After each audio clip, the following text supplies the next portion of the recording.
ফিরে আসার সময় মারে দেখি নাই। আমার একটাবার মন চায় আমার মারে দেখি।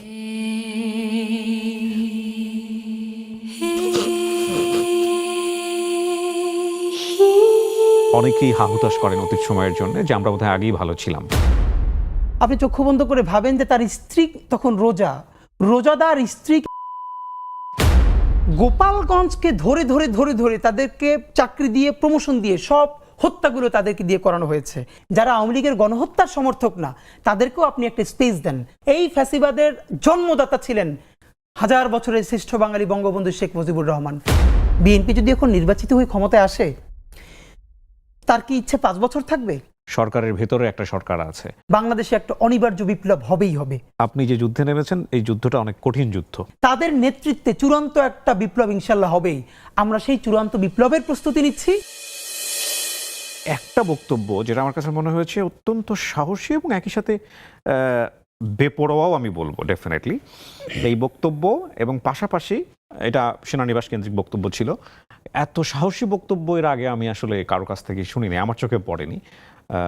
আপনি কোনো একটা ঘটনার প্রেক্ষাপটে বলেছিলেন যে যদি ক্যান্টনমেন্ট থেকে বাংলাদেশের মানে ক্ষমতা দখলের কোনো চেষ্টা করা হয়, আমি আমার মতো করে বলছি, তাহলে মানুষ যেহেতু জুলাই অভ্যুত্থানে জীবন দিয়েছে, সুতরাং মানুষ দরকার প্রয়োজনে ক্যান্টনমেন্টের ইট পর্যন্ত খুলে নিয়ে আসবে, এরকম একটা বক্তব্য ছিল আপনার। আজকে আমি যদি ভুল না বলে থাকি, যখন আমরা অনুষ্ঠানটা ধারণ করছি আজকে অথবা গতকালকে, আমাদের সেনাপ্রধান যিনি আছেন তিনি খুব চমৎকার একটা বক্তব্য দিয়েছেন, এবং এটা আপনি শুনেছেন নিশ্চয়ই, যে সেনানিবাস নিয়ে কিংবা সেনা সদস্যদেরকে নিয়ে যারা বিরূপ মন্তব্য করে তাদেরকে নিয়ে বলেছেন যে তারা সবাই আমাদের বাচ্চার বয়সী এবং তারা একসময় তাদের ভুল বুঝতে পারবে।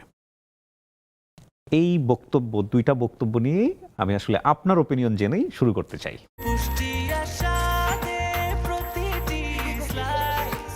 ব্রেকফাস্ট, টিফিন কিংবা স্ন্যাক টাইমে মজাদার আয়োজন মানে অল টাইম ব্রেড। দেখেন, আমাদের সেনাবাহিনী নিয়ে অন্তত 4-5টা সিগনিফিকেন্ট বক্তব্য আছে এর আগেও। বিশেষ করে সেনাবাহিনীর বিরুদ্ধে যখন বিভিন্নভাবে উস্কে দেওয়া হচ্ছিল, অনেকে ক্যান্টনমেন্টের দিকে যাওয়া শুরু করছিলেন হাসনাত আবদুল্লার একটা ইস্যু নিয়ে, তখন আমরাই এটার প্রতিবাদ করে আমরা বলেছি যে দেশপ্রেমিক সেনাবাহিনীকে দুর্বল হতে দেওয়া যাবে না। নিশ্চয়ই যেই সেনাবাহিনীরা গুমের সাথে জড়িত ছিল, খুনের সাথে জড়িত ছিল, তাদেরকে বিচার করতে হবে। এবং ধরে ধরে বলেছি যে পিলখানা কমিশনের একদম সুস্পষ্ট যদি প্রতিবেদনটা আসে, এখানে সেনাবাহিনীর অনেক কর্মকর্তা ফেঁসে যাবেন। যদি গুম কমিশনেরটাও আসে তাহলে ফেঁসে যাবেন। কিন্তু এটা কি পুরো বাংলাদেশের সমস্ত সেনাবাহিনীর কর্মকর্তা না। তো আমাদের বক্তব্যটা খুবই স্পেসিফিক যে যেই সেনাবাহিনী জনতার পক্ষে দাঁড়িয়েছিল বা দাঁড়াতে বাধ্য হয়েছিল, এখন যদি আর একটা 111-এর মতো পায়তারা তাদেরকে দিয়ে কেউ করায়, আর করালে অবশ্যই এটা ভারতীয় আধিপত্যবাদ করাবে, এটা আমরা জানি। কারণ ভারতীয় আধিপত্যবাদের এখনও শক্তিটা সেনাবাহিনীর মধ্যে একদম আগের মতোই আছে, এটা আমরা কিছু করতে পারি নাই। সেই প্রেক্ষাপটে বলেছি তারা যদি এই প্রচণ্ড জনমতের বিরুদ্ধে গিয়ে যদি ওরকম একটা 111 করতে চায়, আর এই 111কে মানুষ একদম ভারতীয় আধিপত্যবাদের সরাসরি আগ্রাসন হিসেবে মনে করবে, তাহলে জনগণ ক্যান্টনমেন্টের ইট খুলে নিয়ে আসবে। কিন্তু ফ্যাক্ট হলো যে এটা তারা যদি না করে, তাহলে সেই সেনাবাহিনীকে সম্মান করা, তাদেরকে প্রোটেক্ট করা, সেটা বাংলাদেশের সেনাবাহিনী জনগণের সবচেয়ে বড় দায়িত্ব। আর সেনাবাহিনীর প্রধান যেটা বলেছেন, আই থিঙ্ক এটা গত কয়েকদিন ধরে আমাদের এনসিপির কিছু ভাই বন্ধুরা তারা কোট আনকোট সেনাবাহিনীর ব্যাপারে বিভিন্ন কিছুই বলছেন, পলিটিক্যাল বক্তব্য দিচ্ছেন, এটা তাদের ব্যাপার। এবং তিনি যে বক্তব্যটা দিয়েছেন সেনাবাহিনীর প্রধান, তিনি বাহিনীর প্রধান হিসেবে যে বক্তব্যটা দিয়েছেন এটা একদমই ঠিক আছে, কারণ এর চেয়ে আর উনি কী বা বলতে পারেন, সেটা ঠিকই আছে। তো আমার ধারণা ওনার এই বক্তব্যের অ্যাড্রেসিংটা আমাদের এনসিপির সে সমস্ত ভাই বন্ধু যারা বিভিন্নভাবে বিভিন্ন কিছু বলবার চেষ্টা করছেন, তা আমার মনে হয় যে এটা সেটার ব্যাপারেই গেছে। কিন্তু আমরা একটা মজার ব্যাপার আপনাকে বলি যে স্বাভাবিকভাবেই এনএসআই, ডিজিএফআই, বাংলাদেশের যত গোয়েন্দা সংস্থাগুলো আছে, এরা তো যারা বিভিন্ন অ্যাক্টিভিজম করে তাদের সাথে কথা বলে। তো ইনকিলাব মঞ্চ থেকে আমাদেরকেও একবার ডিজিএফআইতে দাওয়াত দেওয়া হয়েছিল, এনএসআইতেও দাওয়াত দেওয়া হয়েছে। আর রাষ্ট্রীয় প্রতিষ্ঠান দাওয়াত দিলে আপনি কথা বলতে যাবেন, এটা তো ভদ্রতাই, আমরাও গিয়েছি। তো আমাদেরকে বলছিল যে মানে আপনারা আসলে যে কাজটা করছেন আমাদের ব্যাপারে বিভিন্ন কিছু জিজ্ঞেস করছিল, তো ফান্ডের ব্যাপারে জিজ্ঞেস করছিল যে আপনারা কীভাবে কি ম্যানেজ করছেন। তো আমরা খুব মজা করে বলেছিলাম যে দেখেন, আমাদের ফান্ডে কোত্থেকে 20 টাকা ঢোকে আর কোত্থেকে 20 টাকা বের হয় এইটা জানার আগে আপনারা জানেন।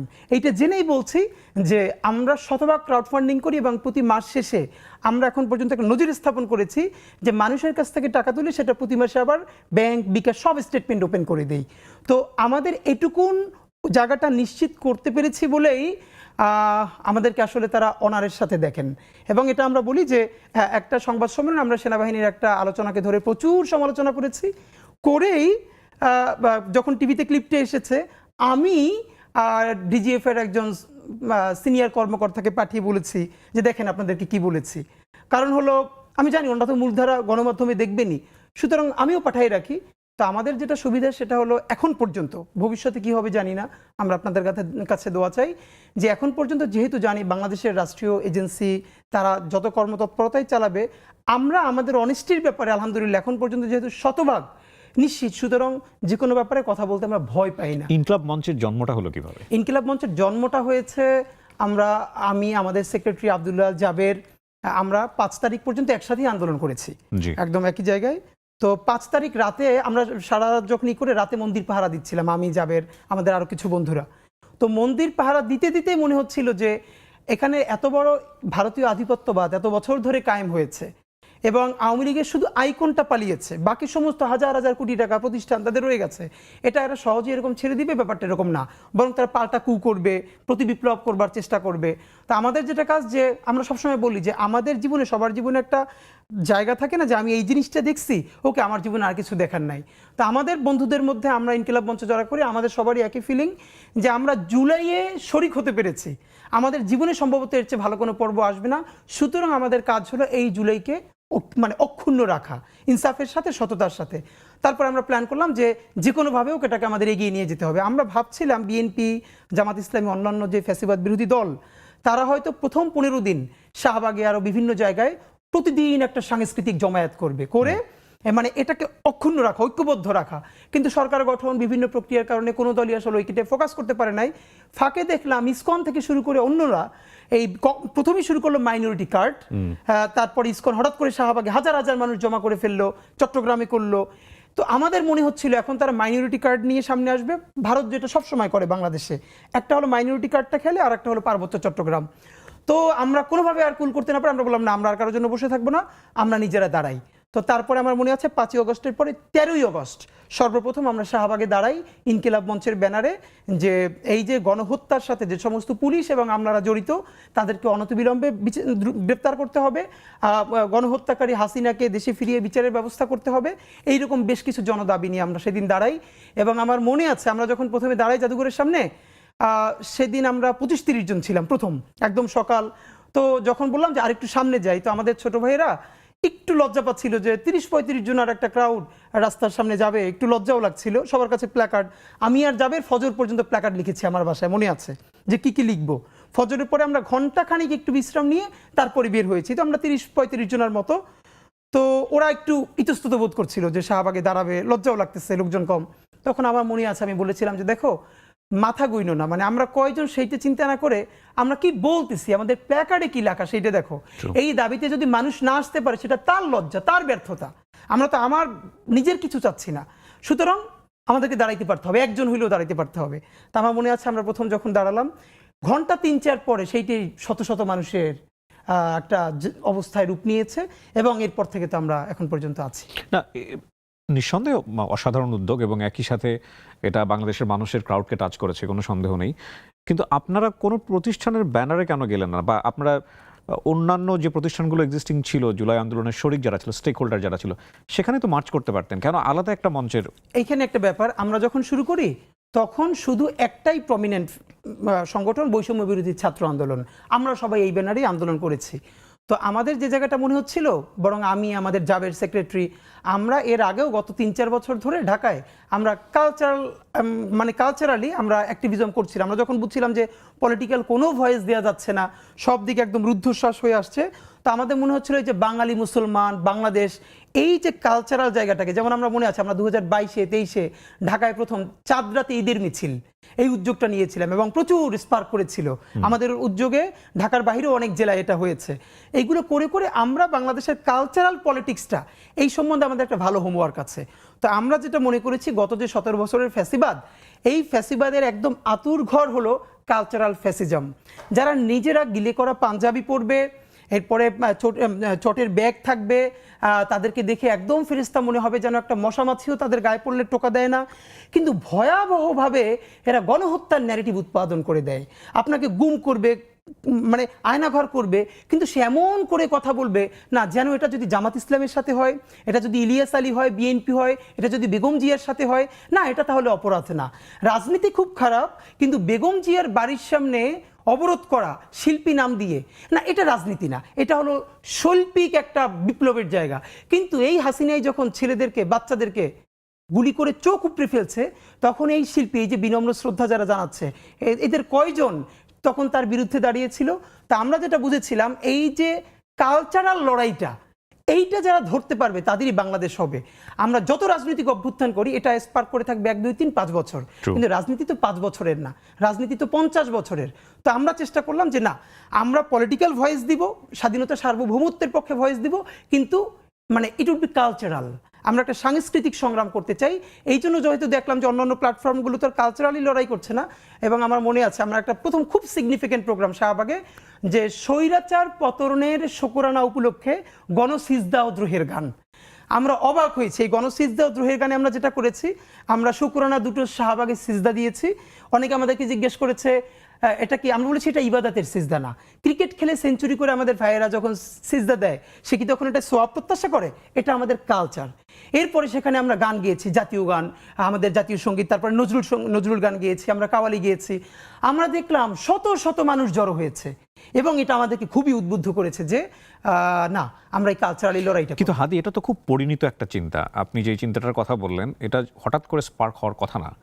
এই চিন্তাটা কি জুলাই আন্দোলনের পরেই মাথায় আসলো, নাকি এটা অনেক আগে থেকেই মাথায় ছিল? না, আমি একটু বলি ভাই, আমি ছোটবেলা থেকে, মানে আমি তো ইন্টার পর্যন্ত মাদ্রাসায় পড়েছি, এরপর ইউনিভার্সিটিতে পড়েছি, কিন্তু আমি খুবই হ্যাপি। মানে আমাকে এটা যদি কেউ জিজ্ঞেস করে যে আমাকে আল্লাহ যদি আবারও দুনিয়ায় পাঠায়, আমি কয়টা জিনিস চাবো, আমি প্রথমত আমি ইন্টার পর্যন্ত যে মাদ্রাসায় পড়েছি ওই মাদ্রাসাটা আবার পড়তে চাইবো। নামটা বলেন। ঝালকাঠি এনএস কামিল মাদ্রাসা। জি। বাংলাদেশের, মানে এটা কেউ চিন্তাও করতে পারবে না যে মাদ্রাসায় রবীন্দ্রনাথের নাটক মঞ্চস্থ হয়, এবং মানে হয় না এমন কিছু নাই। তো এটা বাংলাদেশে, হ্যাঁ আমরা করেছি ছোটবেলা। আমি আপনাকে বলি, আমি যখন ওখানে 4, 5, 6-এ পড়ি, তখন ঝালকাঠি থেকে বরিশাল থেকে ঢাকায় আমি জাতীয় পর্যায়ে অনেকবার বিতর্ক, আবৃত্তি, তারপরে বক্তৃতায় এসেছি, এবং স্কুল কলেজ মিলিয়ে আমি অনেকবার ফার্স্ট হয়েছি। এটা শুধু আমি না, আমার ওই প্রতিষ্ঠানের অনেক ছোট ভাই বন্ধু যারা জাতীয় পর্যায়ে এরকম প্রচুর পুরস্কার পেত। মানে ওটা আমাদের এমনভাবে কালচারাল নার্সিং হতো যে রবীন্দ্রসঙ্গীত, নজরুল সঙ্গীত, জারি, ভাটিয়ালি, একমাত্র মনে হয় নৃত্যটা হতো না মাদ্রাসা হিসেবে। তো এছাড়া প্রচণ্ড বিরাট আকারে এই আলোচনাগুলো হতো, চর্চাটা ছিল। তো এক, আর দ্বিতীয়ত হলো আমি আমার পরিবার, মানে আমি কিবরিয়া ভাই, আমি আপনার সাথে মানে আজকে অত সিরিয়াস আলাপ মানে সব জায়গায় করি তো টায়ার্ডও লাগে। আমি বরং এটা বলতে চাই যে পরিবার যে কত বড় প্রতিষ্ঠান, এটা আসলে চিন্তাও করে ভাবা যায় না যে আসলে পরিবার মানুষকে কোথায় নিয়ে যায়। আমরা 6 ভাই বোন, আমি সবার ছোট। আমার জীবনের যেটুকুন লার্নিং এখন পর্যন্ত পুরোটা আমার পরিবার। আমরা 6 ভাই বোন, এবং আমরা 6 ভাই বোন আলহামদুলিল্লাহ, আমি সবার ছোট, মানে আমার বয়স এখন 32, মানে বাকিরা তো আরো বড়। আমরা এখন এমনভাবে সবাই কানেক্টেড যে কার বাসায় কি রান্না হয়, এটা শত ব্যস্ততার ফাঁকেও এটা আমরা হোয়াটসঅ্যাপে বলি। মানে আপনি কিংবা আপনার পরিবারে কেউ কখনো রাজনীতির সাথে জড়িত ছিলেন? আমার বাসার কেউ কোনো দল করে না, কিন্তু আমরা ভীষণ পলিটিক্যালি কনসাস একটা পরিবার। আমার আব্বা মাদ্রাসার ভাইস প্রিন্সিপাল ছিলেন, এবং আমি খুব অবাক যে, এবং এটা আপনাকে ভাই বলা দরকার, আমি কোথাও বলেছিলাম, আমার পলিটিক্যাল গ্রুমিংটা হয়েছে মূলত ছাত্র দলের হাত ধরে। আচ্ছা। আমার বাসা, আমার উপজেলা নলছিটি, আমার বাসা থেকে বিএনপির অফিস ছিল 1 মিনিট দূরত্বে। আমি যখন 3-4-এ পড়ি, আমার সাথে বন্ধুরা যখন ক্রিকেট খেলে, ফুটবল খেলে, এগুলোও খেলতাম। আমার মনে আছে কেন যেন জানি না, আমি তখন বিএনপির অফিসে গিয়ে বসে থাকতাম। তো ছাত্র দলের বড় ভাইরা বিভিন্ন প্রোগ্রাম করতো, বক্তৃতা করতো, এগুলো আমার ভীষণ টানতো। ওইখান থেকে আমি তো এখন পর্যন্ত বলি যে বাংলাদেশে দলের বাইরেও আমি দুজনকে অলওয়েজ স্বাধীনতা সার্বভৌমত্বের একটা প্রতিচ্ছবি হিসেবে চিন্তা করি। একজন হলেন শহীদ জিয়া, আর এখন যিনি বেঁচে আছেন বেগম জিয়া। ওনারা শুধু বিএনপির নেত্রী না, নেতা নেত্রী না, ওনারা বাংলাদেশের স্বাধীনতা সার্বভৌমত্বের একটা প্রতিচ্ছবি।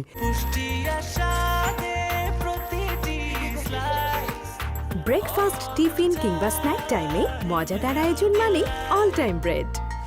আমরা কেমন আছি? আমরা আলহামদুলিল্লাহ ভালো আছি। আমরা দেখেছি জুলাই অভ্যুত্থানের পরে অনেকেই হাহুতাশ করেন অতীত সময়ের জন্য যে আমরা বোধহয় আগেই ভালো ছিলাম। কি বলার আছে আপনার এখানে? আগে তো ভালো অনেকে ছিলই, যার সন্তান আয়না ঘরে যায় নাই, গুম হয় নাই, খুন হয় নাই, গতকালকে আন্তর্জাতিক ট্রাইব্যুনালে একজন ডাক্তার সাক্ষী দিয়েছেন। উনি তো আর কোনো দলের না, নিউরোসায়েন্স হসপিটালের। উনি বলছেন এই জুলাই গণ অভ্যুত্থানে নিউরোসায়েন্সে যতজন ভর্তি হয়েছেন তার 167 জনের মাথায় কোনো খুলি ছিল না। কিবরিয়া ভাই, আই রিপিট, গতকালকের পত্রিকা খুলে দেখেন, আপনি চোখ বন্ধ করে ভাবেন এটা আপনার ভাইয়ের রিপোর্ট, আপনার সন্তান, আপনার বাবা মা, যে 167 জনের মাথায় কোনো খুলি ছিল না। আমার বাসার সামনে আমি 8 বাচ্চার জানাজা পড়েছি এবং আমার একটা বিখ্যাত গান যেটা এই জুলাইয়ের পরে প্রচুর মানুষ শুনেছে, লাল জুলাই নামে, নাট্যকার নাট্য পরিচালক বান্নাবাই মেক করেছেন এবং রাহাত শান্তনুবাই গিয়েছেন। এই গানটা আমি শুধু একদম রক্তের মধ্যে দাঁড়াই লিখছিলাম, আমার দিয়া শান্তনু ভাই লেখাইছিলেন র্যাপ। তো এইটার মধ্যে আমি এভাবে ছিল যে মানে আমার সামনে বসে একজনের চোখ উপড়ে যাচ্ছে, যে চোখ এরকম চেপে ধরছেন, গল গল করে রক্ত পড়ছে, সে মিছিল থেকে সরছে না। কিবরিয়া ভাই, যে আপনাকে এটা বলেছি কি আপনার অন্য কোথাও শোতে বলেছি, ইলিয়াস আলী ভাই বিএনপির, ওনার লাশটা যখন মানে চিরে মধ্যে পাথর দিয়ে নদীতে ভাসিয়ে দেওয়া হয়েছে, ঠিক তার পরেই হাসিনা ইলিয়াস আলী ভাইয়ের স্ত্রী এবং তার সন্তানকে পাশে বসিয়ে সান্ত্বনা দিচ্ছেন। তো হয় কি, যার সন্তান গুম হয় নাই, খুন হয় নাই, তার লাইফ তো ভালোই ছিল। যারা পাচার করেছে, এখন এই যে আগেই ভালো ছিলাম, এদেরকে আমি শুধু একটা বলি যে ট্রায়াল হলো আর্টিফিশিয়ালি হলেও এদের কাউরে 1 ঘন্টার জন্য ওরকম একটা আয়নাঘরে যদি রাখা যায়, অথবা তার সন্তানকে, তার বাবা মাকে। প্রফেসর ইউনূস যেদিন প্রথম আয়নাঘর ভিজিট করলেন, ওদিন একটা বাচ্চা মেয়ে গেছিল তার সাথে। সেই বাচ্চা মেয়েটা পর ইন্টারভিউতে বলতেছে, ওর মাকে যখন আয়নাঘরে নিয়ে আসছে তখন ও খুব ছোট, ওরেও নিয়ে আসছে সাথে, ওর মা অনেক ভারী। তো ওর মাকে মারতে মারতে এমন অবস্থা হয়েছে, তো ও বলছে যে আমার মার একটু পানি দেন। এরপরে এমন লাথি মারছে, ওর মা ওর সামনে বাথরুম করে ফেলছে, নড়তে পারতেছে না। একটা মেয়ে বলতেছে যে তাকে আয়নাঘরে নেওয়ার পর তার পিরিয়ড হয়ে গেছে মায়ের চোটে, তারপরে বলছে আমাকে প্যাড দেন, হো হো করে হাসতেছে। আপনি ভাবেন যে আপনার বোন, আপনার, এবং সব থেকে ভয়াবহ এই যে আলেপ আয়নাঘরের একজনকে ধরেছে, আয়নাঘরে নিয়েছে, তাকে জঙ্গি হিসেবে তার জবানবন্দি নেবে, কিন্তু সে দিচ্ছে না। তাকে জঙ্গি হিসেবে জবানবন্দি নেয়ার জন্য তার স্ত্রীকে ধরে নিচ্ছে তার সামনে। আপনি চক্ষু বন্ধ করে ভাবেন যে তার স্ত্রী তখন রোজাদার স্ত্রীকে সে যাতে স্বীকারোক্তি দেয় যে এখানে জঙ্গিপনা আছে আর সে জঙ্গি কার্যক্রমের সাথে জড়িত। ভাই, এই কথাগুলো যারা বলে আর্টিফিশিয়ালি হলো, দুনিয়ার যে মানুষটা ডাকাত তারও তো সন্তান আছে। একটা ছবি আছে, একটু দেখে নিন, হঠাৎ করে ওনার কথা শুনে মনে পড়লো। ছবিটার নাম হচ্ছে আনথিঙ্কেবল। যারা আমার অনুষ্ঠানটা দেখছেন তারা দেখে নিন ছবিটা। আমাকে কিভাবে ইদানিং অনেক বড় ভাইরা বলে কি, তুমি অনেক ইমোশনাল কথা বলো, এখন একটু প্র্যাকটিক্যাল কথা বলা দরকার, একটু ইমোশন দিয়ে তাড়িত হও। আমি ভেবে পাই না ভাই, 24-এ এই দুনিয়ার কোন পলিটিক্যাল সায়েন্টিস্ট একটা অঙ্ক কষে বসছিল যে এই ফ্যাসিবাদের পতন হবে এই বাচ্চাদের হাতে? সবাই তো 24-এ নির্বাচনের পরে বলেছে আরো 5 বছর। কি ভীষণ ইমোশন থাকলে, সেদিনকে আমার সাথে একটা বাচ্চার দেখা হয়েছে, তার বাবা আমাদের সাথে দেখা করতে এসেছে, যে ও প্রথম দিন নামছে, ও 9-এ পড়ে, সারা জীবন গেম ছাড়া কিছু খেলে নাই, বন্ধুদের সাথেও আড্ডা দেয় না, কিন্তু এই রক্ত দেখে সে নামছিল। তার বাবা মা মনে করছে ও খুব খারাপ করে ফেলবে, পরের দিন রাত্রিরে ওরে দুধের সাথে ঘুমের ওষুধ খাওয়াই দিয়ে ওর ঘুম পাড়াই রাখছে। পরের দিন কি হয়েছে আপনি অবাক হবেন, এই বাচ্চা সে ঘুম থেকে উঠে তাকে বিকেল হয়েছে এবং তাকে মিছিলে যাইতে দেয় নাই। সে বাসায় বটি নিয়ে তারপরে বাপ মারে ধরছে, আমার উঠাও নাই কেন, সেই বটি নিয়ে তার বাবা তার সাথে রাস্তায় নামছে। এটা শুনেছি আমি। মানে যে ও যেহেতু নামবেই তাহলে আমি নামি। এগুলো কি প্র্যাকটিক্যাল ছিল? তাহলে এই ইমোশন, বাচ্চার চোখ ঝুলে যাচ্ছে, এখন পর্যন্ত বেওয়ারিশ কতগুলো লাশ আমরা শনাক্ত করতে পারি নাই। মানে আমি জানি যে আমরা এক সময় সঙ্গীহীন হয়ে যাব, আমাদের সাথে কেউ থাকবে না, আমরা সবাইকে হারাই ফেলবো, কিন্তু এতগুলো মানুষের জীবন চিরতরে অন্ধ, পঙ্গু।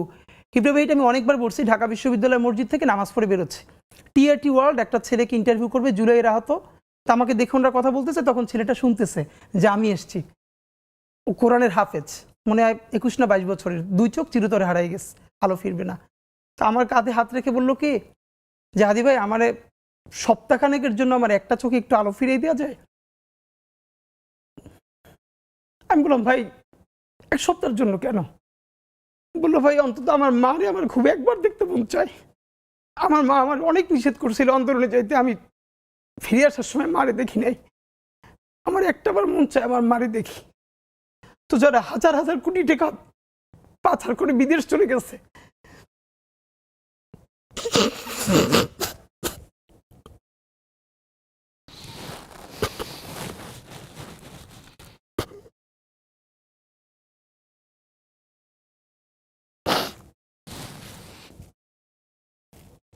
টিস্যুদের ব্যবস্থা করেন।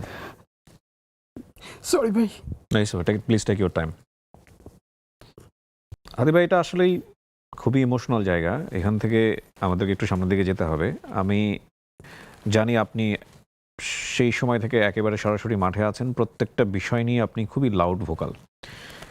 এটা ঠিক যে 24-এর পরে আমরা একটা বছর পার করলাম এবং এই এক বছরের মধ্যেই যে চেঞ্জেসগুলো দেখেছি মানুষের মধ্যে, আপনার কখনো ভয় হয় না আপনার ভবিষ্যৎ নিয়ে? প্রথমত ভাই, কারণ আপনি যা করছেন আজকে, আপনার মতো অনেকেই যারা করছেন, সবই তো ডকুমেন্টেড। হ্যাঁ, সব ডকুমেন্টেড। আপনি জানেন হয়তো যে আমি যখন আন্দোলনে, তখন আমি প্রথম জানি আমার ওয়াইফ কনসিভ করেছে এবং আমার বেশ কিছু কমপ্লেক্সিটি ছিল। তো আমি তো রামপুরে ছিলাম, একদম প্রতিদিনই মানে ওখানে একটা ভূমিকা রাখার যেহেতু আল্লাহ তৌফিক দিয়েছিল, তো কারো কথাই যখন শুনছিলাম না, তখন আমার মনে আছে যে আমার ভাই আমার বোনের বাসা, সবার বাসা কাছাকাছি। তো আমার ওয়াইফকে বলছিলাম, শুনছিলাম অন্যরুমে, যে ও বাসায় ঢুকলে আমার ফোন দিবা, আমি বাহির থেকে তালা মেরে দিয়ে যাব। তো তখন দুটো কথা খুব মনে আছে। আমার ওয়াইফ একবারও নিষেধ করে নাই, কারণ ও জানছিল যে এই কাজটাই আমি জন্মের পর থেকে করতে চেয়েছিলাম, ইনসাফের লড়াইটা। তো আমাকে এখন থামালে আসলে পারবে না, এটাও জানতো, আমার পরিবারও জানতো। কিন্তু তাদের তো আসলে ভাই, বিশেষ করে আমার যখন এখন দুনিয়া একটা বাচ্চা আসবে, তখন আমার ভাই একবার আমাকে বলছিল যে এই বাচ্চাটার কথা তো চিন্তা করা দরকার তোর। তখন আমি দুটো কথা বলছিলাম। একটা হচ্ছে যে এখন পর্যন্ত যেই বাবারা রাস্তায় শহীদ হয়েছে, তাদেরও তো বাচ্চা আছে, এমন তো না ওরা দুনিয়া এমনি এমনি আসছে। তাদেরকে যেরকম আল্লাহ দেখবে, ওরও আল্লাহই দেখবে। আর একবার তখন আমি শুনতে পাচ্ছিলাম যে আমার ওয়াইফকে বলতেছিল যে ও বাসায় ঢুকলে বলবা যে আমি বাইরে থেকে লক করে যাব। তখন আমার মনে আছে, আমি যখন বুঝতে পারছিলাম যে এরকমটা করতে পারে, তা আমার বাসার ছাদে পাশ থেকে অন্য পাশ থেকে বের হওয়া যায়। তাই আমি বলছিলাম যে যদি সত্যি এইটা করো, যদি আমি 7 তালা দিয়ে লাফ দিয়ে পড়ি, তখন তোমরা কি করবো, আমার বাঁচাইতে পারবা? তো আমার মা খুব মনে আছে যে আমি এমনিতে ভাই, আমি তো সবার ছোট, আর এমনিতেই ছোটবেলা থেকে আমি ভীষণ মানে একদম মায়ের সাথে থাকা আর কি। এখন আমি মানে বাড়ি গেলে মার কাছেই ঘুমাই। তো মা তো কান্নাকাটি করছিলই। তখন মা একটা কথা বলছিল যে এমনি মরে যায়, কিন্তু ওই রকম মানে হতাহত অবস্থা। তখন আমি বলতেছিলাম, মা, কেউ যদি রুমে এসির মধ্যে মারা যায় আর কাউরি একদম গুলি করে মেরে ফেললো, মানে কবরেই তো যাবে। আর ব্যাপারটা তো এমন না যে এসির মধ্যে মারা গেল তার মৃত্যু কষ্ট কম, বরং জীবনে তো পাপ আমাদের সবারই আছে। হয়তো আমার প্রচন্ড পাপ থাকা সত্ত্বেও আমি একটা ইনসাফের পক্ষে দাঁড়ানোর কারণে আমার এই মৃত্যুর মধ্য দিয়ে আল্লাহ তোমার মাফ করে দিতে পারে, এটুকু তো ন্যূনতম প্রত্যাশা আমাদের থাকা দরকার। তো আমার মনে আছে যে হ্যাঁ, আর আমি যে কারণে ওই সময় এভাবে করতে পেরেছিলাম, সেটা হলো ওই যেই রক্তের মধ্য দিয়ে, আমি এটা অনেকবার বলেছি যে আমার পাশে কিভাবে একটা ছেলে শহীদ হচ্ছিল, আমি মিছিল দিচ্ছিলাম, আমরা এরকম করে করে। তো আমার পাশে একটা ছেলে ছিল, আমার চেয়েও বয়স কম, ওর পরনে একটা মাস্ক ছিল, হাতে লাঠি ছিল। এটা আমি অনেক শোতে বলেছি। তো হঠাৎ করে দেখি ও আমার মনে হয় একটু দূরে ছিল, লুটিয়ে পড়েছে। ওর পুরো মুখে মাস্কটা, হাতটা দুভাবে এবার ছড়ানো, রাস্তার মাঝখানে গল গল করে রক্ত ড্রেনের দিকে চলে যাচ্ছে। এবং এটা গুলিটা নিচ থেকে আসে না, হয়তো কোনো ছাদ থেকে বা স্নাইপার শুট, কারণ নিচ থেকে আসলে তো আমাদের গায়ে লাগতো।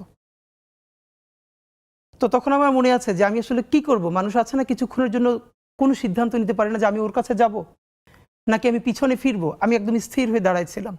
তখন আমার যারা আরো সাথে ছিল টেনে পরে দূরে নিয়ে গেছে। ওইটার পরে আমার সিদ্ধান্ত চূড়ান্ত হয়েছে যে ও তো আমার একটু পাশে ছিল, ওইগুলিটা তো আমার মাথায় আসতে পারতো। ও যে এখানে শহীদ হলো, ওর বাবা মা ভাই বোন দুনিয়ার সব আছে, কিন্তু আল্লাহ যে ওরে নিয়ে গেল আর আমারে রেখে গেল, এর মানে আমার কিছু কাজ আছে, এই লড়াইটা আমার জারি রাখতে হবে। হ্যাঁ, আমি খুব গ্রেটফুল যে আমার মতো পরিবার দুনিয়া আল্লাহ খুব কম মানুষকে দিচ্ছে। আছে না যে আল্লাহ অনেক দিক থেকে রহমত করে, কিন্তু কিভাবে আমি জানি না। আমার একটা কখনো বলি নাই, আমি ছোটবেলা থেকে ভীষণ অসুস্থ, ভীষণ। আমার অনেকগুলো, এখন পর্যন্ত আমি একটা ক্রনিক ডিজিজ সাফার করি, সবসময় ট্রিটমেন্টে আছি। তো আমার মা, আমি তো হোস্টেলে থেকে পড়তাম, আমরা সব ভাই বোন হোস্টেলে থেকে দূরে দূরে। তো আমার পাশের জেলায় ছিল, প্রতি সপ্তাহে একদিনের জন্য বাড়িতে আসতাম। আমার অসুস্থতা এমন ছিল যে প্রতি 2-3 মাসে আমার বাড়ির সবাই কান্নাকাটি করতো, এবার মনে হয় আমি মরে গেছি। ইন্টার পর্যন্ত এরকম কমন চলতো। বড় প্রতিষ্ঠানে পড়তাম, এই 15 দিন 20 দিন পরে এরকম অনেক অসুস্থ হয়ে যেতাম, বন্ধুরা বাড়ি দিয়ে যেত, মা 1 সপ্তাহ 10 দিন প্রচণ্ড কষ্ট করে সুস্থ করতো, এরপর আবার যেতাম। তা আমার এরকম খুব আজকে মনে পড়তেছে মায়ের এই কথা, আমার ওই ভাইটার কথা বলতে গিয়ে, যে আমি আসলে তো ইমোশনাল কেন হলাম ওর মায়ের কথা বলবার পর। তো আমার মায়ের কথা মনে হচ্ছিল যে এরকম অনেক রাত আমার আমার আমার শরীর অনেক খারাপ, তো আমার রাত 2টা-3টা কিভাবে ভাই ঘুম ভেঙে যেত। আমি দেখতাম যে আমার মুখের উপর বা আমার বুকে মানে মায়ের চোখের পানি, মা করতো কি রাত 2টা-3টে উঠে ওই যে তেল গরম করে আমার বুকে মাছতো আর দোয়া করতো, আর ওই যে মা কান্না করতো, ওই চোখের পানি আমার মুখে কখনো বুকে পড়ে আমার ঘুম ভেঙে যেত। এরপরে আমি লজ্জায় আর চোখ খুলতাম না, আমি এরকম শুয়ে থাকতাম। তো যদিও আমি এটা হাজারবার বলি যে আমার সমস্ত শক্তি, আমার স্পিরিট, এটা সব আব্বার থেকে পাওয়া। আমার দুনিয়ার সমস্ত এনার্জি, সাহস, শক্তি এটা আমার আব্বার কাছ থেকে পাওয়া। কিন্তু আমার এই জায়গাটা, তো এই জন্য যে বলা যে প্যারালালি একই সাথে এরকম পরিবার। আর একটা কথা, আমি ওদের কথা কোনোদিন কাউরে বলি না, আপনার মাধ্যমে বলি, আছে না অনেকের খুব ভালো পরিবার কিন্তু অত ভালো বন্ধু বান্ধব নাই। আল্লাহ প্যারালালি একটা মানুষকে এত বেশি রহমত দেয়, এটা আমার মতো আর দেখি না। এই জন্য আমি মনে করছি যে আমার অনেক বেশি দায়বদ্ধতা। বিশ্বাস করেন, প্রথমত হলো আমার পরিবার, দ্বিতীয়ত কোনো ছেলে বা মেয়ে তার শিক্ষকদের এত ভালোবাসা জীবনে পাইছে, এটা আমি আমার চেয়ে আর কাউরে দেখি নাই। মানে আমি অনুষ্ঠান উপস্থাপনা করব, অনেক বড় প্রোগ্রাম, আমার টিচারও ওখানের উপস্থাপক, আমি তার সাথে উপস্থাপনা করব। তার রুমে ঢুকছি, সে জানে আমি খাই নাই, খেতে গেলে প্রোগ্রাম দেরি হয়ে যাবে, সেই প্লেটের অর্ধেক খাইছে, বাকি অর্ধেক বলে যে তাড়াতাড়ি খা, তারপর আমাদের স্টেজে যেতে হবে, এ পর্যন্ত। আর থার্ড যেটা, আমার বন্ধুরা, মানে আজকে না, এই অবস্থায় না, আমি যখন ছোটবেলা থেকে, বিশ্বাস করেন আমি যখন 2তে পড়ি, আমার বন্ধুরা যার পানের বরস ছিল, পানের বরস থেকে পান নিয়ে আমার মায়ের জন্য আসতো, বাসার সামনে দাঁড়াই থাকতো। আমার বন্ধুরা আমার পাইলে পাইলে বড় করছে এ পর্যন্ত। আমার প্রচুর বন্ধু ঢাকা মেডিকেলের, বুয়েটের, ঢাকা ইউনিভার্সিটি থেকে শুরু করে, আমার যেই বন্ধুটা 3-4-এ আমার সাথে পড়ছে কিন্তু ড্রপ আউট, ও এখন মাছের বাজারে আমার এলাকায় মাছ বিক্রি করে, ছোট একটা দোকান আছে, এখন পর্যন্ত ওর সাথে আমার সবার সাথে আছে। এইটা আমার জীবনের অসম্ভব শুকরিয়া যে আমার পরিবার, আমার প্রতিষ্ঠান, আমার শিক্ষক, প্যারালালি আমার বন্ধুরা ছোটবেলা থেকে এখন পর্যন্ত, মানে ওরা আমার পালে লিটারারি।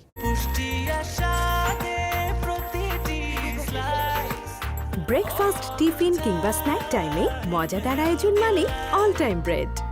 গোপালগঞ্জের মাটি বলেন, আকাশ বলেন, বাতাস বলেন, সবাই আওয়ামী ভক্ত, ব্যাপারে কোনো সন্দেহ নেই। নিশ্চয়ই। তো তাদের জায়গা থেকে এইটা, এই মুভমেন্ট বলেন বা আপনার বক্তব্য বলেন, গোপালগঞ্জের আপামর সাধারণ মানুষকে তো হার্ট করলো। অবশ্যই।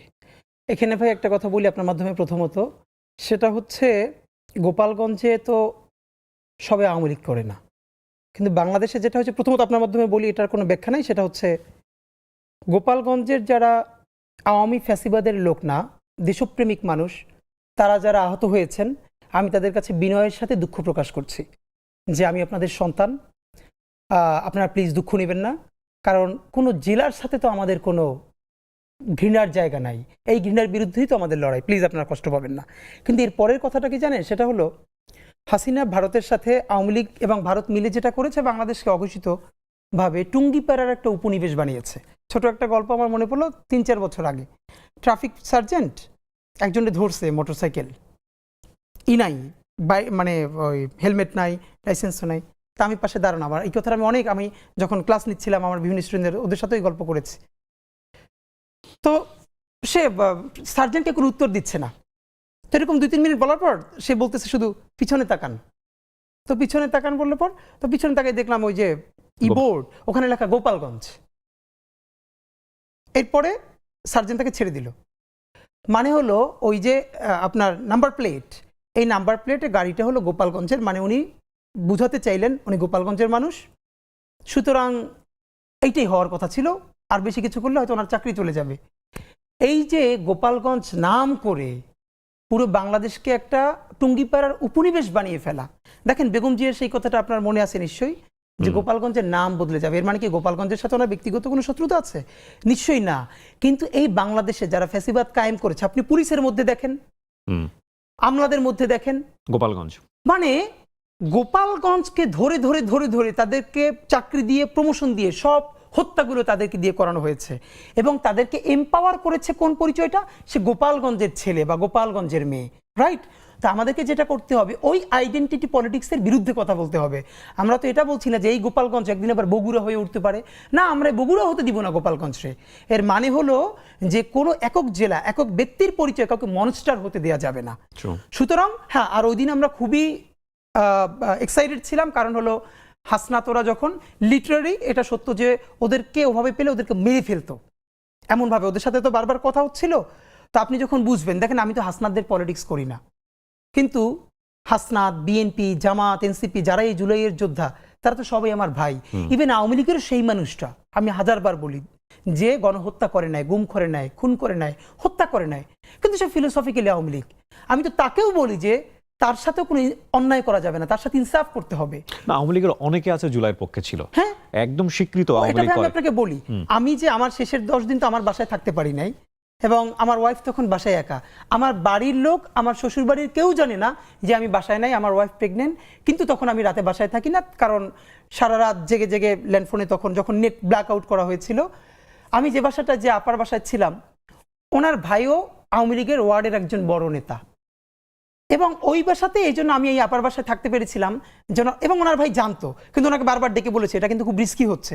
বাট এবং ওই আপা, আমি অনেক টকশোতে বলেছি, উনি রাত 2টায় 3টায় আমার সাথে ব্রাকের সামনে, ইস্ট ওয়েস্টের সামনে, তারপরে আবুল হোটেলের ওখানে বোরকা পরে ফাইল নিয়ে হসপিটালের আমার সাথে গেছেন, কারণ ঠিক তখন আমার ওখানে যাওয়া দরকার ছিল অবস্থা বোঝার জন্য।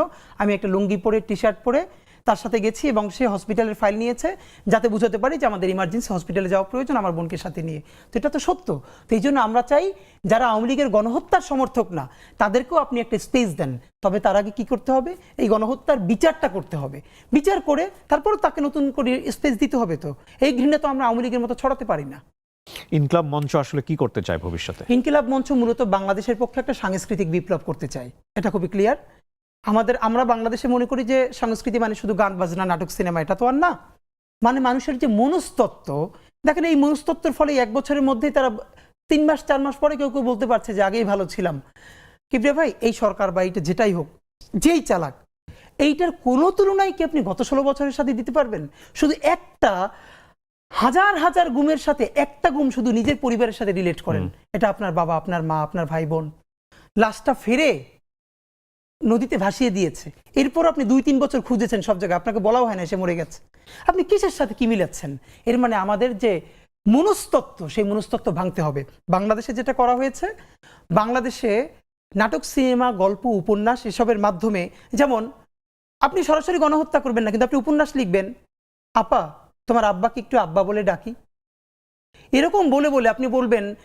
আমার অনেক বড় ভাইকে আমি চিনি যারা পিএসসির ভাইবা বোর্ডে, বিসিএসে বঙ্গবন্ধুর নামের আগে, শেখ মুজিবুর রহমান নামের আগে একটা টাইটেল বাদ দিয়েছে হয়তো, এবং তাকে প্রচণ্ড অপমান করে বের করে দেওয়া হয়েছে। এবং আপনাকে বলতে হবে, যতবার বলবেন ততবার, 1000 বছরের শ্রেষ্ঠ বাঙালি জাতির জনক বঙ্গবন্ধু শেখ মুজিবুর রহমান। নবী রাসূলের নামও একবার বললে দুরূদ পড়লে হয়, বারবার বললে দুরূদ না পড়লেও হয়। অথচ এটা এমনই একটা ধর্ম। আওয়ামী লীগ একটা পলিটিক্যাল পার্টি না, এটা একটা কাল্ট, এটা একটা সেমি রিলিজন। প্রমাণ আপনাকে বলি, আজকে আওয়ামী লীগের যে ভাইয়েরা শুনবেন, আপনাদের কাছে বিনীত অনুরোধ করি, কিবরিয়া ভাই, আমি গত 1 বছর এই মনস্তত্ত্বটা বোঝার জন্য, আমাদের প্রচুর বন্ধু বান্ধব আছে তো যারা সফট ছাত্রলীগ বা ছাত্রলীগ করতো, অথবা আওয়ামী লীগকে ভালোবাসে, এরকম আছে না, যেহেতু এই দেশেই আমরা সব একসাথে থাকি। আমি প্রচণ্ডভাবে তাদেরকে বোঝার চেষ্টা করেছি।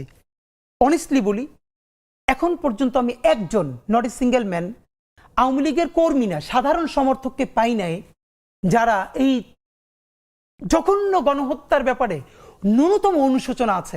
ভাই দেখেন, মানুষ যে যার পলিটিক্স করে, এরপরে ভাই বন্ধুরা বললে বলে না, না এই কেসটা খুব খারাপ হয়েছে, এই কেসটা ঠিক হয় না। ভাই, আমি একজন ন্যূনতম আওয়ামী লীগের সমর্থককে পাই নাই যে মনে করে এই গণহত্যাটা একটা জঘন্য কাজ হয়েছে, সুতরাং তাদের ক্ষমা চাওয়া উচিত। তারা বলে না, এটা কিসের কি হয়েছে, এখানে ছাত্ররা পুলিশকে মাইরে ফেলছে। এই মনস্তত্ত্ব আপনি কি দিয়ে ভাঙবেন ভাই? আমাদের একটা দীর্ঘ লড়াই লাগবে। বিএনপির ক্ষেত্রে অনেকবার বলেছি, বিএনপি যদি এখন নির্বাচিত হয়ে ক্ষমতায় আসে, তার কি ইচ্ছে 5 বছর থাকবে? 1/11 তো তার চলে যাওয়ার কথা না, সঠিক ভোট হলে তো তখনও সে ক্ষমতায় আসার কথা। কিন্তু দেখেন বিএনপির আর একটা ছায়ানট কোথায়, আর একটা উদিচি কোথায়?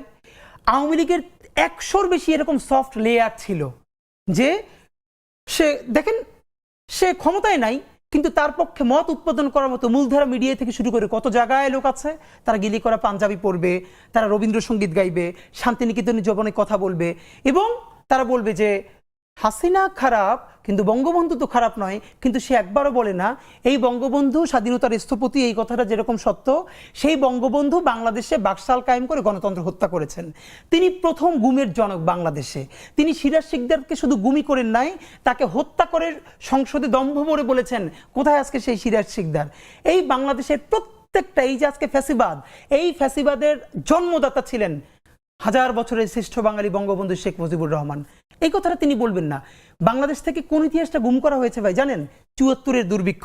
কবি আব্দুল হাই শিকদার, যুগান্তরের সম্পাদক, কয়েকদিন আগেও আমাকে বলেছেন যে কমপক্ষে ৫ লক্ষ মানুষ ৭৪-এর দুর্ভিক্ষে মারা গেছে, কিন্তু উনি বলছেন আমি আমার এলাকায় গিয়ে দেখি আসলে মানুষের অভাব, মানে চাল ডালের অভাব নাই। তখন দেশে এগুলোর পর্যাপ্ত মজুদ ছিল, কিন্তু আওয়ামী লীগ এবং আওয়ামী লীগের তখন সবাই মিলে এটা নিজেরা মজুদ করে কালোবাজারি করে তারা মানুষের কাছে পৌঁছে দিতেন। আমি যে এলাকার ছেলে, সবাই আমির হোসেন আমুকে আমার এলাকায় সবাই লবণ চোরা বলে চেনে। এই ৭৪-এর দুর্ভিক্ষের সময় তারা লবণকে এরকম কুক্ষিগত করে এরপর অনেক বেশি দামে বিক্রি করেছে। ৫ লক্ষর বেশি মানুষ ৭৪-এর দুর্ভিক্ষে মারা গেছে, যার ফলে ৭৫-এর 15ই অগস্টে জানা যায় লোক পাওয়া যায় না। এটা তো সত্য। এই সত্য কি তারা কোনোদিন স্বীকার করে? তো এই জন্য আপনাকে যেটা বলা সেটা হলো যে আমাদের কালচারাল লড়াই লাগবে। আফসোস হলো বিএনপি বাংলাদেশের এত বড় দল, তার কোনো কালচারাল চিন্তাই নেই। কোথায় ছায়ানট, কোথায় উদিচি, আর তার কিসের তারা সংস্কৃতি মনে করে যে 10টা 8টা বিভাগে 8টা ব্যান্ড শো করলেই কালচার হয়ে যাবে। এটা শহীদ জিয়ার মতো একজন মানুষকে নিয়ে আইকনিক 3টে উপন্যাস নাই আছে? তো মানুষের ন্যারেটিভ নির্মিত হয় কি করে? মানুষের মনস্তত্ত্ব, ছোটবেলা ছেলেটা কোথায় গেছে?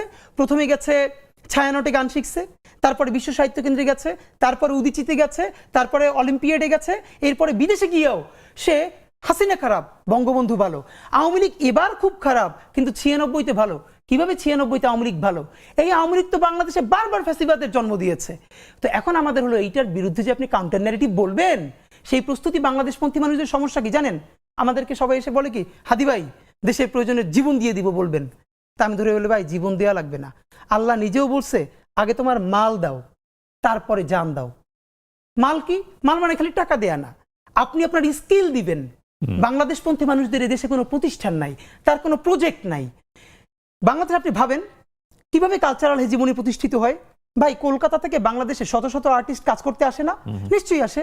কিবরিয়া ভাই আপনি কোনোদিন আজ পর্যন্ত দেখছেন কলকাতা থেকে যারা ঢাকায় আসে 6 মাস 1 বছরে কাজ করে যায়, তারা এরপরে কলকাতায় কোনো শোতে গিয়ে ঢাকার অ্যাকসেন্টে বাংলা বলেন? কলকাতার আর ঢাকার অ্যাকসেন্টের পার্থক্য তো আছে, আচ্ছা না? শুনলেই বোঝা যায়। কিন্তু কত বড় খয়রাইত্যপনা বলে এটার বরিশালে, হ্যাঁ, যে এটা কিন্তু ইচ্ছা করে। আমাদের জয়া হাসানেরা কলকাতা গিয়ে মাত্র 2 দিন একটা শুটিং করে আসেন বা 2 মাস, এরপরে বাংলাদেশের বিভিন্ন শোতে যান না, রান্নাঘরের শোতে গিয়ে তারা বাংলা বলে কলকাতার অ্যাকসেন্টে। যা হয়েছে না দাদা, মানে কত বড় স্টুপিড আপনি ভাবেন। এবং এটা যে আরোপিত সেটা বোঝা যায়। এই যে খয়রাইত্যপনা, এই যে আমাদের মনস্তত্ত্ব, এটা আপনি কি দিয়ে ভাঙবেন? সে খায় শরবত কিন্তু জোর করে বলে লেমনেড, আপনি এটা কি দিয়ে ভাঙবেন? তা আমার হলো আমাদের যা দেখেন, এখন বাংলা মানেই বাংলাদেশ। কলকাতার হেজিমনি বহু আগে ভেঙে গেছে।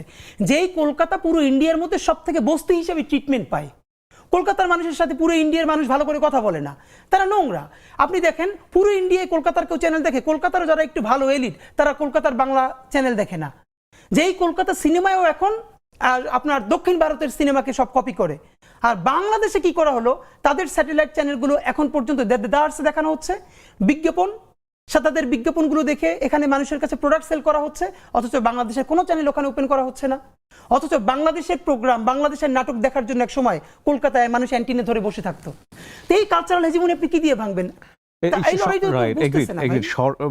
হাদি ভাই, আমার কাছে যেটা মনে হয়, আপনি যে যুদ্ধে নেমেছেন এই যুদ্ধটা অনেক কঠিন যুদ্ধ, অনেক লম্বা সময় ধরে করাটা যুদ্ধ।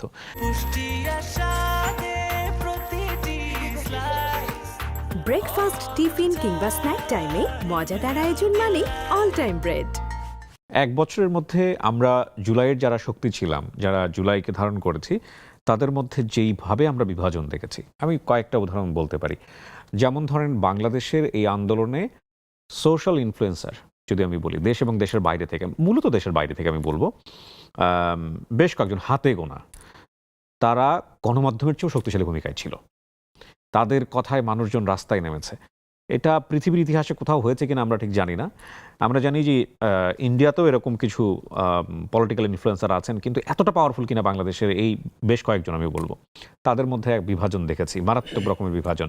একজন আরেকজনকে সম্মান দিয়ে কথা বলে না।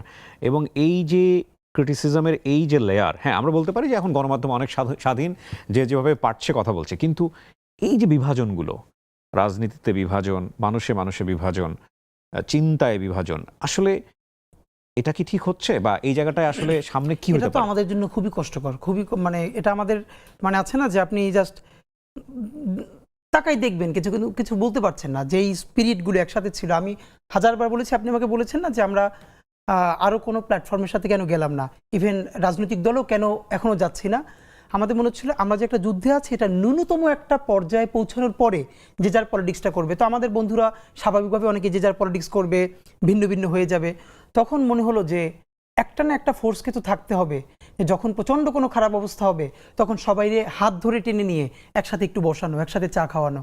তো সাধারণত যেটা হয় ভাই, প্রত্যেকটা দেশেই কোনো গণ অভ্যুত্থান বা বিপ্লবের পর যারা বিপ্লবী শক্তি থাকে তাদের নিজেদের মধ্যে প্রচণ্ড ঝগড়াঝাটি শুধু হয় না, বিপ্লবীদের হাতে বিপ্লবীরা খুনও হয়। পৃথিবীর অনেক দেশে হয়েছে। তো প্রথমত আমরা তো এখানে বিপ্লবটা চূড়ান্তভাবে করতে পারি নাই, কিন্তু আমরা তো গণ অভ্যুত্থান তো করেছি ভীষণভাবে। তো এখন এটার বিভিন্ন ফোর্স, আমরা তো দেখেন ডান বাম বিভিন্ন ঘরানা সবাই মিলে একসাথে করেছি। এখন যে যার ঘরে ফিরবে, এটা হওয়ারই কথা ছিল। কিন্তু এখানে যেটা হয়ে যাচ্ছে যে ওই আক্রমণের ভাষাটা, মানে আমি শুধু আমাকে সহ সবাইকে বলছি, প্লিজ আমরা যখন সমালোচনাটা করব তখন ন্যূনতম এটুকুন মেনটেন করি যাতে জরুরি প্রয়োজনে আবার তার সাথে একসাথে একটু বসা যায়, এমন ভাবে না বলি যাতে কোনোদিনই তার মুখ দেখা বন্ধ হয়ে যায়। কারণ আমরা যেহেতু দেখেন, আমি আবারও বলি, যত বিচ্ছিন্নতা থাকুক, অনৈক্য থাকুক, আওয়ামী লীগ প্রশ্নে বাংলাদেশের সমস্ত ফ্যাসিবাদ বিরোধী শক্তির এক, গণহত্যার বিরুদ্ধে এক। তো আপনার আমাকে সহ আমি সবাইকে বলতে চাই, আমরা যখনই সমালোচনাটা করব, যারা জুলাইয়ের শক্তি ছিল, অন্তত এতটুকুন সম্মান ন্যূনতম বজায় রাখা, যাতে আবারও বড় বৃহত্তর ঐক্য দরকার হলে আমরা যেন এক টেবিলে বসে কথা বলতে পারি। কিন্তু এমনভাবে যদি বলে ফেলি যে আমাদের মুখ দেখা দেখি বন্ধ হয়ে যায়, এই সুবিধা নিবে কারা? ভারতীয় আধিপত্যবাদ নিবে, গণহত্যাকারীরা নিবে। তো এটা তো আমাদের জন্য কারোর জন্যই কাম্য নয়। সুতরাং ওই ঐক্যটা তো আমাদের লাগবে। আগামীর যে নির্বাচন, আমরা অলরেডি শুনেছি যে 2026 ফেব্রুয়ারিতে নির্বাচন। আপনার কি মনে হয় এখন যে অবস্থায় আছে বাংলাদেশ, তাতে আমরা কি ফ্রি ফেয়ার একটা ইলেকশন দিতে পারবো? এখন ঠিক যে অবস্থায় আছে তাতে ওরকম প্রধান উপদেষ্টা বলেছেন যেটা, যে ঈদের উৎসবের মতো একটা নির্বাচন। দেখেন, বাংলাদেশের যতগুলো বড় বড় সমস্যা হয়েছে তার মূলে ছিল ত্রুটিপূর্ণ নির্বাচন। এখন উনি যেটা বলেছেন যে একটা ঈদের মতো, যে মানুষ বিদেশ থেকেও ভোট দিতে আসবে। আসলে সত্যি ওরকম একটা নির্বাচন হলে তো মানুষ ওই আমেজটা, বাচ্চা কাচ্চা নিয়ে লাইন দিয়ে ভোট দিবে। কিন্তু এখন পর্যন্ত আইন শৃঙ্খলা বাহিনীর যা অবস্থা, 1000-এর উপরে পুলিশ সরাসরি গণহত্যায় জড়িত, তাদের ব্যাপারে মামলা আছে। 46 জন না জন কয়জনকে এরকমই গ্রেপ্তার করা হয়েছে, বাকিদেরকে গ্রেপ্তারও করা হয় নাই। তো পুলিশের অবস্থা এই, বাকি আইন শৃঙ্খলার অবস্থা এই। ঠিক এই অবস্থায় নির্বাচনে গেলে বাংলাদেশের মানুষের ঈদের উৎসবও হবে না, ওরকম ভালো নির্বাচনও হবে না, যা হবার তাই হবে। তো আমি যেটা মনে করি যে ইতিহাসের শ্রেষ্ঠ নির্বাচন হওয়ার জন্য আমরা দুটো কথা বলেছি। প্রথমত, অন্তত গুরুত্বপূর্ণ কয়েকটা বিচার আপনাকে দেখাতেই হবে। যদি জনগণকে, আপনি যদি চান না বিএনপি, জামাত ইসলামী আর যারা যারা এখন ক্ষমতার কাছাকাছি যাবে শুধু তারাই নির্বাচন করুক, এটা বাংলাদেশের জনগণের সর্বোচ্চ 20%। কিন্তু বাকি যারা দলের কর্মী না কিন্তু দেশ ভালোবেসে নির্বাচন করবে, তারা কিন্তু কেন্দ্রে যাবে না। তাদেরকে কেন্দ্রে নিলে কি করতে হবে? আপনাকে অবশ্যই জুলাই গণহত্যার যারা একদম প্রথম নির্দেশদাতা, তাদের কয়েকটার বিচার করে দেখাতে হবে। নাম্বার 2, অবশ্যই কিছু মৌলিক সংস্কার, মানে একদম যা আছে সেটার উপর দিয়ে দিলে মানুষ ভোট কেন্দ্রে যাবে না, আমিও যাব না, আমরাও যাব না।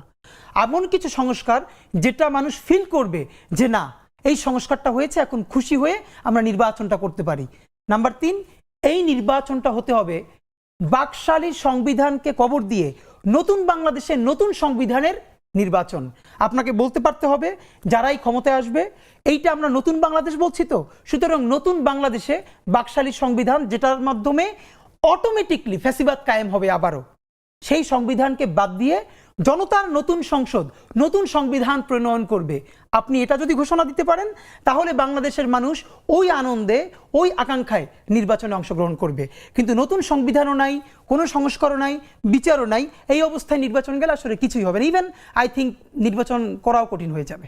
হতাশ হয়ে যাচ্ছি আমরা মানে শেষের দিকের এই কথাগুলো শুনে। কিন্তু মানুষ তো আসলে একটা পরিবর্তন দেখতে চেয়েছিল, অবশ্যই, এবং সেই পরিবর্তনের জায়গায় আসলে কলকাঠি নাড়ছে কে, সেটাও একটা বড় প্রশ্ন। আমরা মাঝখানে এরকম একটা গুজবও শুনেছিলাম, গুজব কিনা এটা গুজব বলা যায় কিনা আমি জানি না, মানে আমাদের নাহিদ এনসিপির যিনি প্রধান, তিনি তো বলেই ফেলেছিলেন যে প্রধান উপদেষ্টা পদত্যাগ করতে চান, এবং এরকম শক্তিশালী স্টেটমেন্টও এসছে যে সরকারের ভেতরে একটা সরকার আছে।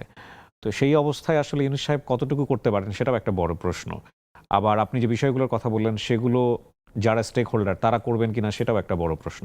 তো তার মানে সবকিছু মিলিয়ে কি আমরা একটা অনিশ্চিত বাংলাদেশের দিকে না, এখন যাচ্ছি? পর্যন্ত আমরা খুবই অনিশ্চয়তার মধ্যে আছি। কারণ দেখেন, অবশ্যই আমরা বলি পলিটিক্যাল পার্টিসগুলো গুরুত্বপূর্ণ স্টেক হোল্ডার, কিন্তু বাংলাদেশের স্বাধীনতা সার্বভৌমত্ব এতটাই গুরুত্বপূর্ণ যে তার সমস্ত মালিকানা আর সিদ্ধান্ত রাজনীতিবিদদের হাতে ছেড়ে দেওয়া যায় না। যেই ক্ষমতায় আসবে, ইভেন যদি জামাত ইসলাম আসে, কথার কথা বললাম, তাকেও তো ইন্ডিয়া প্রশ্ন ডিল করতে হবে কিবরিয়া ভাই।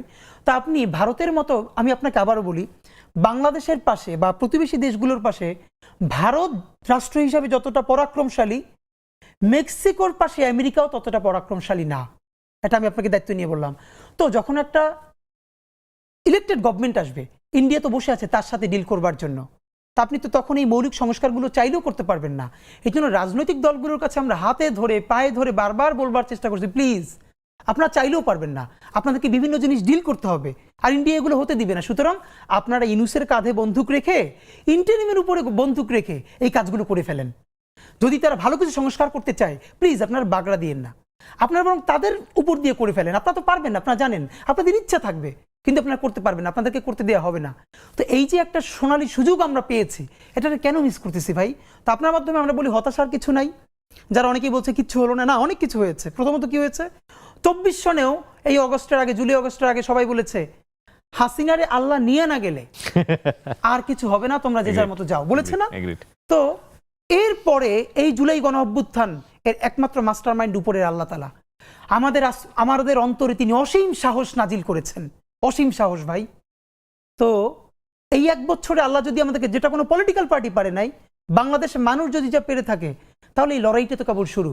আমরা একটা বিপ্লবের মধ্যে আছি, বিপ্লব আমরা করতে পারি না, কিন্তু আপনাকে মনে রাখি ভাই, এইবার যদি ভালো কিছু না হয়, বাংলাদেশে একটা অনিবার্য বিপ্লব হবেই হবে।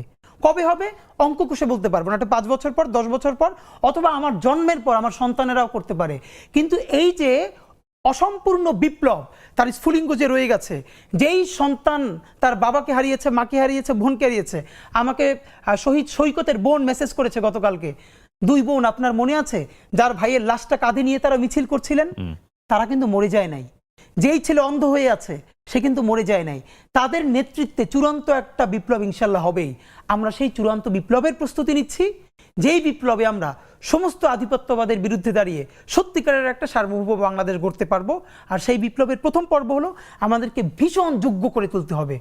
বাংলাদেশপন্থী মানুষদের হাজার হাজার তরুণ লাগবে, যারা এক একটা বিষয়ে ভীষণ স্কিল, যে সিনেমা বানাচ্ছে, ওয়ার্ল্ডের ফাইনেস্ট সিনেমা বানাবে, ফাইনেস্ট উপন্যাস লিখবে, এরকম এক একটা পর্যায়ে আমাদের হাজার হাজার যোগ্য লোক লাগবে। যখন আমরা দেখব যে প্রত্যেকটা সেক্টরে বাংলাদেশপন্থী ছেলে, বাংলাদেশপন্থী মেয়ে পৃথিবীর প্রতিটা প্রান্তে সব থেকে যোগ্য হয়ে উঠেছে, সেদিন আমাদের বিপ্লবের আমরা কেউ না কেউ ডাক দিবেই, ইনশাল্লাহ সেদিন আমরা সফল হব। আমরা বিপ্লবের মধ্যে আছি। হাদি ভাই, অনেক অনেক শুভকামনা থাকলো। খুব চমৎকার একটা সময় কেটেছে আপনার সঙ্গে। আমার ব্যক্তিগতভাবে অনেকবার গুজবাম্প হয়েছে। আমি ব্যক্তিগতভাবে বিশ্বাস করি 24-এর মধ্য দিয়ে যে বাংলাদেশ আমরা পেয়েছি, এই বাংলাদেশ কোনোভাবেই পথ হারাবে না এবং হারানো যাবে না। কারণ এই বাংলাদেশ সাধারণ মানুষের বাংলাদেশ, এদেশের মানুষের বাংলাদেশ। অনেক ভালো থাকুন আপনি, আপনার জন্য অনেক অনেক শুভকামনা। অনেক শুকরিয়া ভাই, থ্যাংক ইউ। দর্শক, এই ছিল আমাদের আজকের আয়োজন। যারা তখন আমাদের সঙ্গে ছিলেন তাদেরকে ধন্যবাদ জানিয়ে আমরা শেষ করছি। আসসালামু আলাইকুম।